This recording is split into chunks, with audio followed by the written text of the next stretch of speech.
Happy New Year! Welcome back to MR Media where authentic stories are told. Here we entertain, educate and inform you from the comfort of your home. Kindly don't forget to like, share and subscribe and also comment on the comment section. Today with us is Antony Njagi, a businessman and an author of several books, one of the books being the Street Smart book. Kindly let's hear more from them. So Anthony, maybe you can just share with us what really inspired you to start writing books, especially your last book that is about thriving entrepreneurs. Thank you, Mercy. I write on entrepreneurship because that's the space that I operate in. I'm an entrepreneur myself and I have been doing business full-time for the last 11 years. That's since 2011. So what I write is basically what I experience daily. And I also have a habit of being curious to know what other people have learned in the course of their journeys, and I have interviewed a number of people even in the course of writing my books. I'm sure you read the first one, What Kenyan Entrepreneurs Never Tell You. You realize that most of the stories I shared are stories of people who have been in business and who I thought people can get practical lessons from, being that they are majorly Kenyans. And I feel that the more I learn, the more I should share, because there are people who are looking out for people to hold their hands in business, and I thought that by writing we can actually preserve that knowledge even for generations to come, as it were. Yes. Okay, thank you so much. If what you know now, is there something that maybe you can say that you never knew before and you've learned through this journey of business? Is there something you can change so that you can start like maybe all over again? Well, if I were to start all over again, I would first and foremost be very careful about my credit rating. I think there's a gap I had of around 3 years where I could access no loans because of a poor credit rating. And I remember the first time that I was faced with that dilemma is after there's an M-Shwari loan that I had taken in 2013. And well, at that time we didn't even know what's the big deal about, paying on time. But it came to haunt me around 5 years later when I was just about to get a loan facility. And the only thing that kept me from getting that loan was that M-Shwari, which was less than 2,000 bob. And it took me quite some time. I think around 3 years before I could now be formally considered for a loan by a banking institution. So if I were to start all over again, I think I would first and foremost take very good care of my credit rating, pay all my bills on time, start on a clean slate. That is something that I think I would also advise many people who are starting up. Don't ignore that small loan that you think may not have an effect, because these things, clearing yourself from CRB actually takes a long time. It takes a long time. So be it a small loan, pay it. Try to pay it. At least be in the process of paying, even if you cannot pay the entire amount. Let there be some goodwill from your side, and don't think that these will not affect you. Yes. Now, probably if you can just expound more on the loan bit and maybe you share your experience on how maybe you started off. Did you like take a loan, or how did you first start up with your first starting capital? Well, thank you, Mercy, for that question. It will help me to disabuse a notion that many people have, that you can just talk into a bank just because you have a business plan. The bank will be too excited to finance your idea. It doesn't work that way.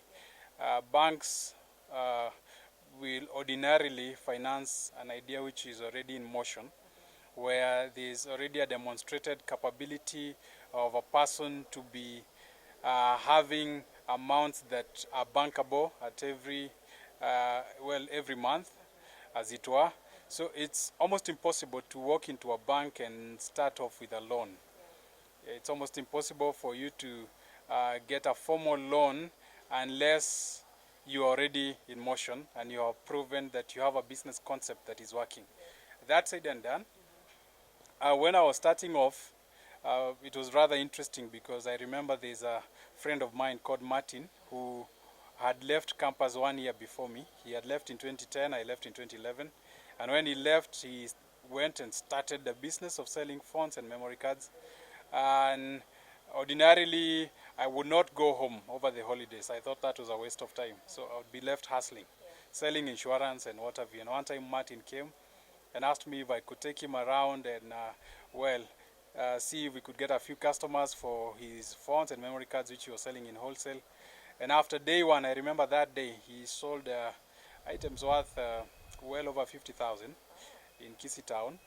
And the next time he came, we still sold.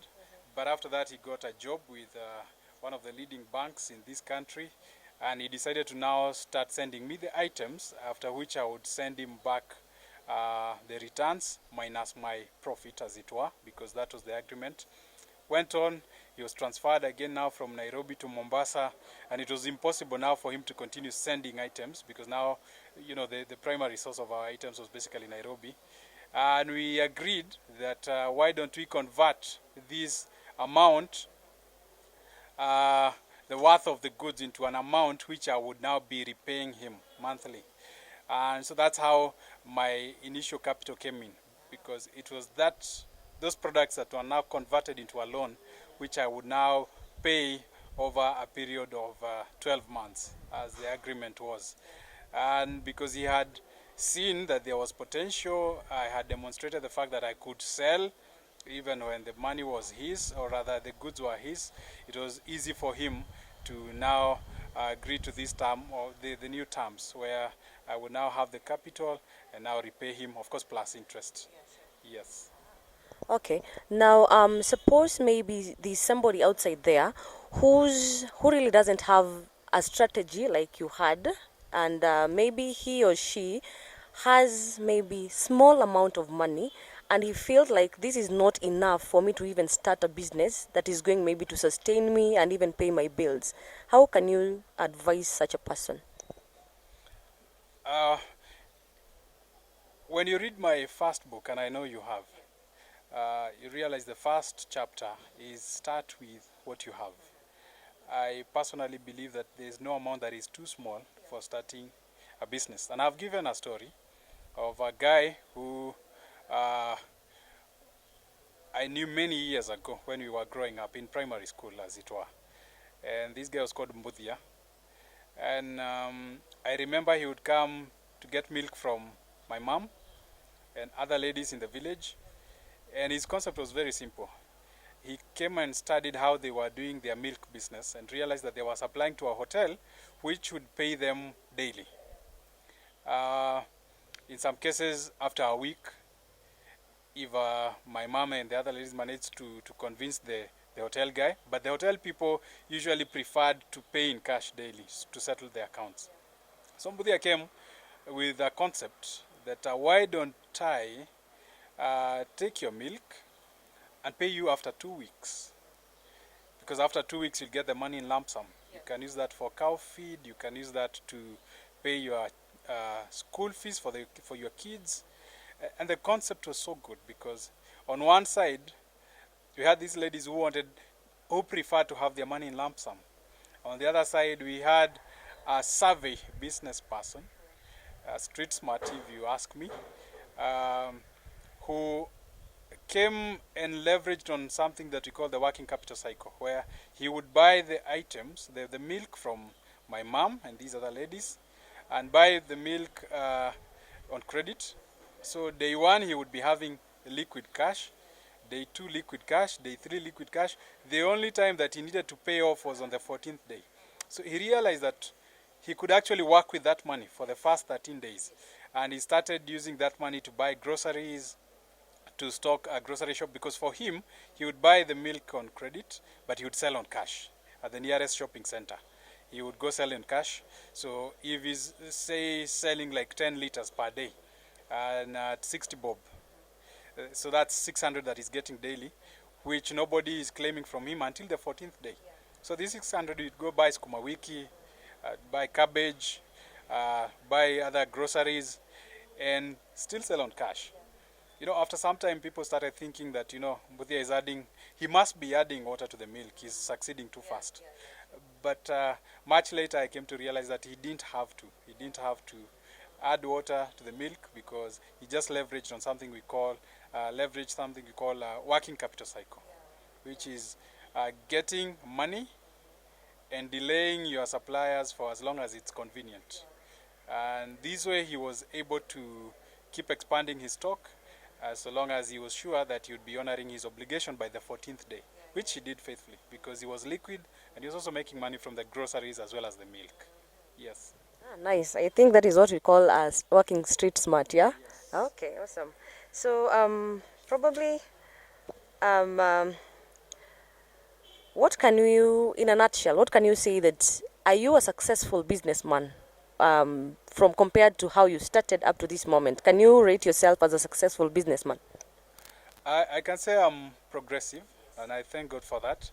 I thank God because where I started is not where I am.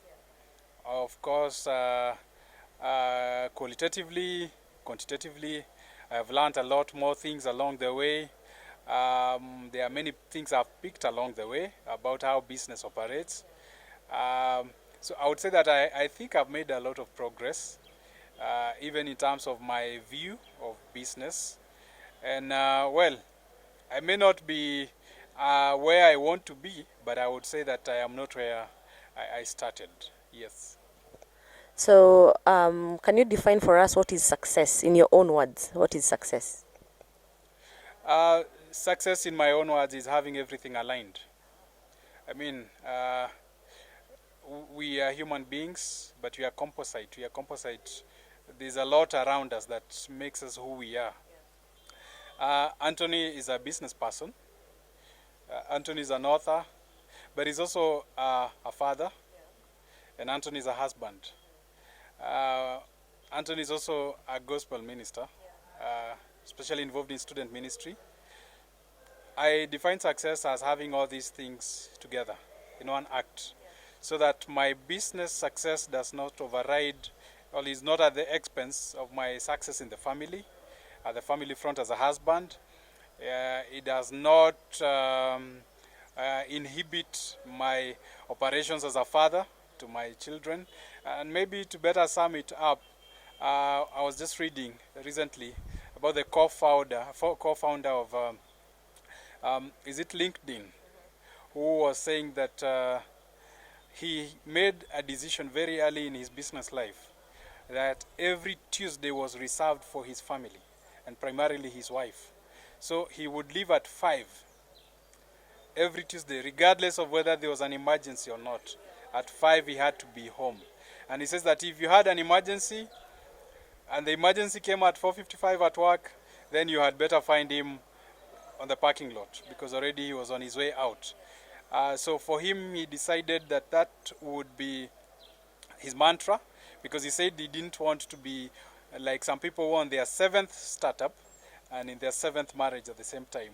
So he thought that he needed to align these things. And he says that when he looks back, he doesn't count his success as how he has climbed up the corporate ladder, but how he has held his family together thus far. So for me, success is when everything is aligned and when all other things that define me as Antony are in place. Yes. Lastly, you have this favorite TV station, The Prophet by Marcus. What can you tell us about him? Because I can see that you really follow up a lot of people. So maybe you just give us something about Marcus. Yes, Mercy. Marcus Lemonis is a guy whose program I love a lot. Well, I may not say about his other facets of life, but business-wise, I love his acumen in business. And you know, he always insists that it's about people, it's about product, it's about the process. 3 things. He calls them the 3 Ps. When he looks at your business, he first wants to understand the processes. Is there a consistent process that can be followed so that even if I opened Altocom, of course, you know my business is Altocom Limited. We deal with computer sales and services, CCTV installations and what have you. He says that when he comes to your business, the measure of how successful or how futuristic your business is can always be gauged by 3 things, which he calls the people, the quality of people that you've hired. Number two, the processes. Are there consistent processes in that business every day? That even if the owner were not there, the processes will still continue. The third thing he says is product. How consistent is the quality of the products that I'm offering? Products could mean services or goods that we deal in. And for me, I have followed the profit because I have found invaluable business lessons from the way that Marcus approaches his, or rather, Marcus's approach towards business. It has always been an inspiration for me. I'm always looking out for the next season of the profit. Yes. Okay, maybe just a quick one about your first book. I'm always very interested about your first book because it has a lot of things to talk about. So there's this point that really caught my eyes about the public tenders. There's a place where you wrote about the public tenders. Maybe you just give us maybe an overview about it so that people can hear more. Yeah, actually, there's a chapter, avoid public tenders like the plague. And I have given enough. Actually, it's in the Street Smart Entrepreneur. It's in the Street Smart Entrepreneur, which is my second book. Well, it's good to see that you have read all books. I have belabored the point because I have seen and interviewed people informally many times, and I have been a witness to many dead dreams because people were involved in tenders too early, before they were well oiled, before they were well connected. And you find a person supplied a county government in the year 2013, to date they have not been paid. Of course, it started with the stories of there's still one signature, one signatory has not signed, and before you know it, banks are on your neck because in most cases you find that those people had taken loans.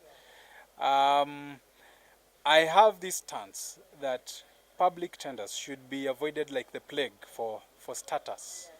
If you're just starting in business, don't start with tenders. Don't go apply for those county government tenders. Those ones are for people who are well oiled. I mean, a person who has an account balance, who can afford to wait even for 2 years before they can be paid, or they're politically connected for obvious reasons. We are in Kenya and we know. So I believe firmly that public tenders should be reserved for those two categories of people. If you're well oiled or if you're politically connected, but not for starters. Yes. So you're saying for common wananchi like me, I'm not supposed to maybe apply for a tender because now maybe I won't get it through.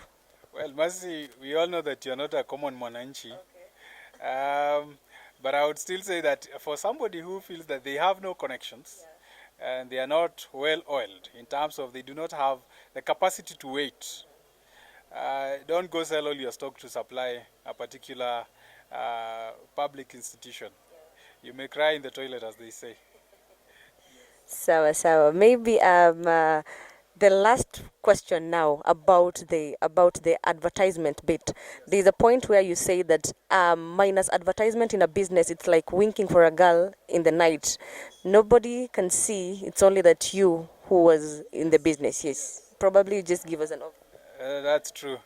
The single most important function of a business is advertisement. That is my belief. Without advertisement, you're probably the only one who knows what you're doing. I mean, even for your YouTube channel, which I subscribed to, I subscribed because I saw the advertisement by way of mouth. There are so many people that you may realize would love to see the content, but they don't know that you have the content until you tell them that you have the content. So in my business, I believe that the single most important function is advertisement. And if I were to hire between two people, one person who is very good with record keeping and one person who is very good with advertisement, I will hire a person who is very good with advertisement, because when you take the word out, that's how people can know what you do. I mean, I could start a business today selling bed sheets, but unless and until people know that I do it, they will continue buying where they were buying.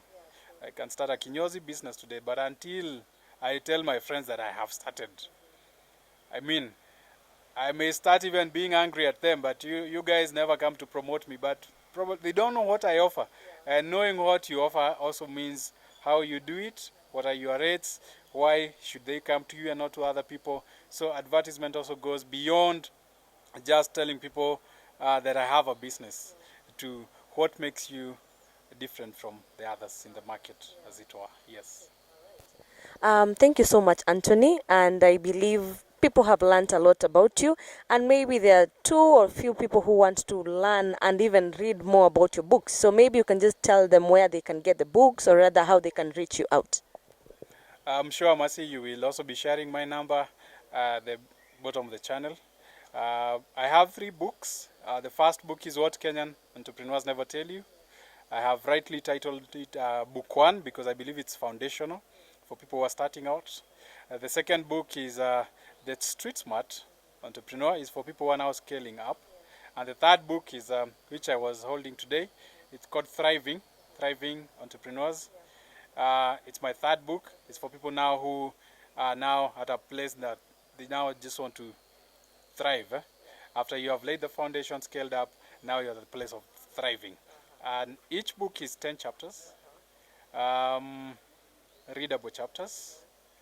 I have purposely written books that are not too bulky because I know I don't personally finish big books. So these are one sitting read. If you ask me, for people who are very avid readers, these are books you can read in a day. I mean, we're talking of around 100, like this one is 122 pages. Big font, legible font, enjoyable font. I've written my books in forms of stories. I know you know that. When I want to pass a point across, I do it in form of a story.